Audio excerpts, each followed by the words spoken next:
एक और एग्जांपल देख लेते हैं। एग्जांपल 2, ये स्टडी टेक्स्ट की एग्जांपल 1 है जो कि पेज 314 पे दी हुई है। स्टडी टेक्स्ट में एक कंपनी है, प्रोडक्ट XYZ प्रोड्यूस करती है। प्रोडक्ट XYZ प्रोड्यूस करने के लिए दो तरह के मटेरियल यूज़ होते हैं, मटेरियल ए, मटेरियल बी। एक यूनिट प्रोड्यूस करने के लिए मटेरियल ए के 2 लीटर्स यूज़ होते हैं और मटेरियल ए की पर लीटर कॉस्ट ₹4.5 पड़ती है कंपनी को। इस तरह मटेरियल ए की टोटल कॉस्ट एक यूनिट ऑफ XYZ बनाने के लिए कंपनी को जो पड़ती है वो पड़ती है ₹9 पर यूनिट। मटेरियल बी एक यूनिट ऑफ प्रोडक्ट XYZ बनाने के लिए कंपनी को 3 किलो पड़ते हैं पर यूनिट, और per kg cost of material B company को पड़ती है ₹4 पर किलो। इस तरह मटेरियल बी की टोटल कॉस्ट एक यूनिट ऑफ XYZ बनाने के लिए कंपनी को पड़ती है ₹12 पर यूनिट। इस तरह total direct material cost product XYZ का एक यूनिट बनाने के लिए कंपनी को पड़ती है ₹21 पर यूनिट।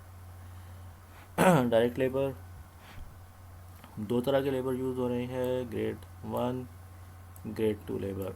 ग्रेड 1 के लेबर जो है 0.5 आवर्स लेते हैं एक यूनिट ऑफ XYZ बनाने के लिए, और उनकी पर आवर कॉस्ट ₹20 पड़ती है कंपनी को। इस तरह ग्रेड 1 के लेबर की टोटल कॉस्ट एक यूनिट ऑफ XYZ बनाने के लिए जो कंपनी को पड़ती है वो पड़ती है ₹10। ग्रेड 2 के लेबर 0.75 आवर्स लेते हैं एक यूनिट ऑफ XYZ बनाने के लिए, और आवरली कॉस्ट पड़ती है ₹16।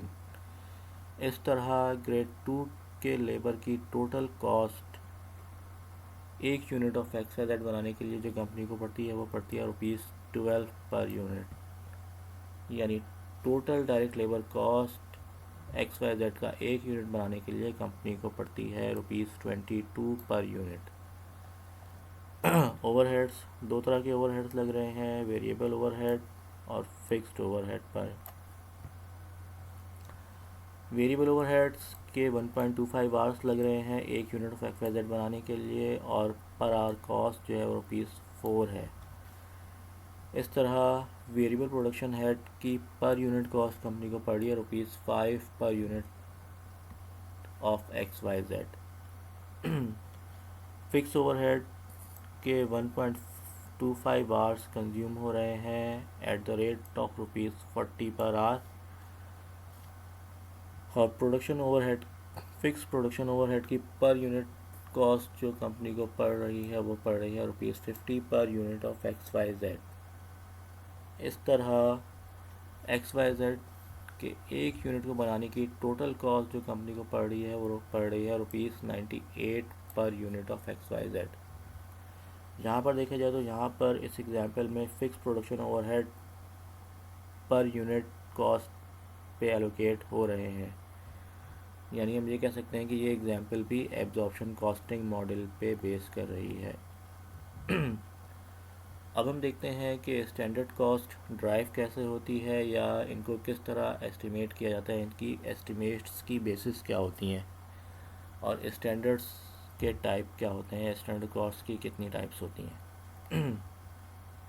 जब हम डायरेक्ट मटेरियल की बात करते हैं तो डायरेक्ट मटेरियल डिपेंड कर रहा होता है, डायरेक्ट मटेरियल के एस्टिमेट्स डिपेंड कर रहे होते हैं कंजम्पशन पर यूनिट पर और प्राइस पर यूनिट पर। कंजम्पशन पर यूनिट के एस्टिमेट्स हमें मिलते हैं हिस्टोरिकल यूजेज डाटा से या प्रोडक्ट डिज़ाइन स्पेसिफिकेशन से। यानी कि प्रोडक्ट डिज़ाइन स्पेसिफिकेशन हमें ये बता रही होती है कि इस डिज़ाइन की प्रोडक्ट को बनाने के लिए डायरेक्ट मटेरियल के कितने यूनिट लगने चाहिए। प्राइस पर यूनिट डिपेंड कर रही होती है हिस्टोरिकल रिकॉर्ड ऑफ परचेज़ पर, कि पहले कितना परचेज़ हुआ है, कितनी डिमांड रही है। प्राइस इन्फ्लेशन पे डिपेंड करती है और ट्रेड डिस्काउंट पे डिपेंड करती है। अगर डायरेक्ट लेबर की बात की जाए तो डायरेक्ट लेबर डिपेंड कर रहे होते हैं लेबर एफिशिएंसी पर। डायरेक्ट लेबर का एस्टीमेट डिपेंड कर रहा होता है लेबर एफिशिएंसी पर, यानी कि एक यूनिट बनाने के लिए, एक यूनिट ऑफ आउटपुट बनाने के लिए कितने लेबर आवर्स लगेंगे, और estimate of price per hour पर।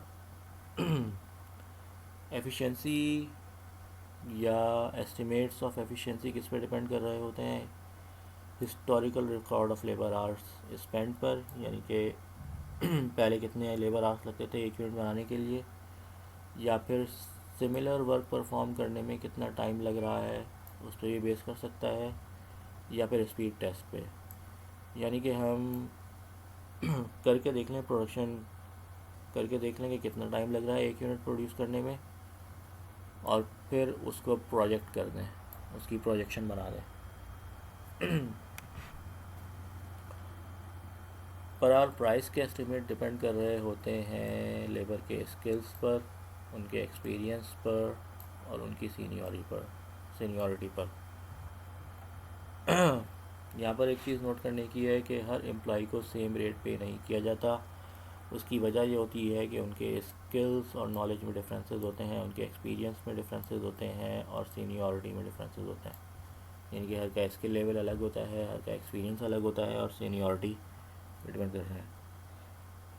तो इस केस में स्टैंडर्ड रेट कैसे निकलता है,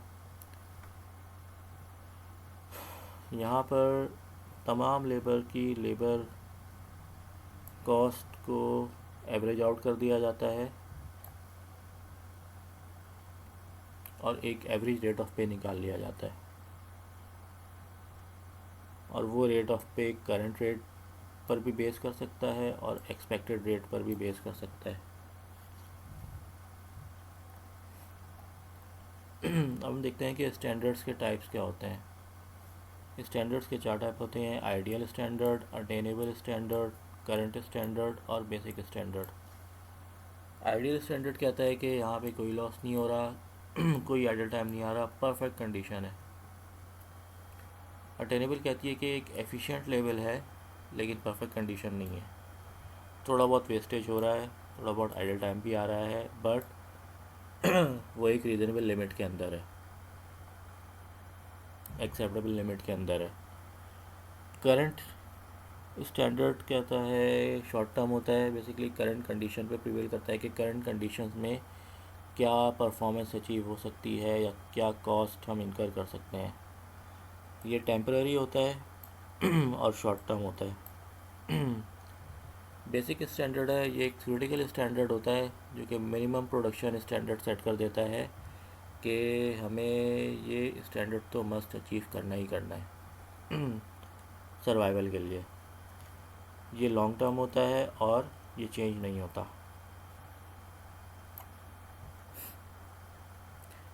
जनरली कंपनीज़ जो है वो अटेनेबल स्टैंडर्ड को अचीव करने की कोशिश करती हैं, यानी कि अटेनेबल स्टैंडर्ड्स को एक बेसिस बनाती हैं अपने स्टैंडर्ड्स, परफॉर्मेंस स्टैंडर्ड सेट करने के लिए, और फिर इम्प्रूवमेंट करके कोशिश करती है कि आइडियल स्टैंडर्ड पे पहुंचा जाए। अटेनेबल स्टैंडर्ड को सेलेक्ट करने की वजह ये होती है कि वेस्टेजेस होते हैं और आइडल टाइम अकर हो रहा होता है। अब हम देखते हैं कि वेस्टेज को किस तरह इनकॉर्पोरेट किया जाता है स्टैंडर्ड कॉस्ट की कंप्यूटेशन में। वेस्टेज प्रोडक्शन का नॉर्मल फीचर होता है, पीरियड टू पीरियड वेरी कर रहा होता है, डिफ़र कर रहा होता है। स्टैंडर्ड कॉस्टिंग इसको सिंपलीफाई करने के लिए एक average rate of wastage use करती है, और उस एवरेज रेट ऑफ वेस्टेज को स्टैंडर्ड रेट ऑफ वेज कहती है, और नॉर्मली इसको कहा जाता है कि नॉर्मल लॉस है ये। स्टैंडर्ड कॉस्टिंग इस नॉर्मल लॉस का एक प्रोविज़न अलाउ कर देती है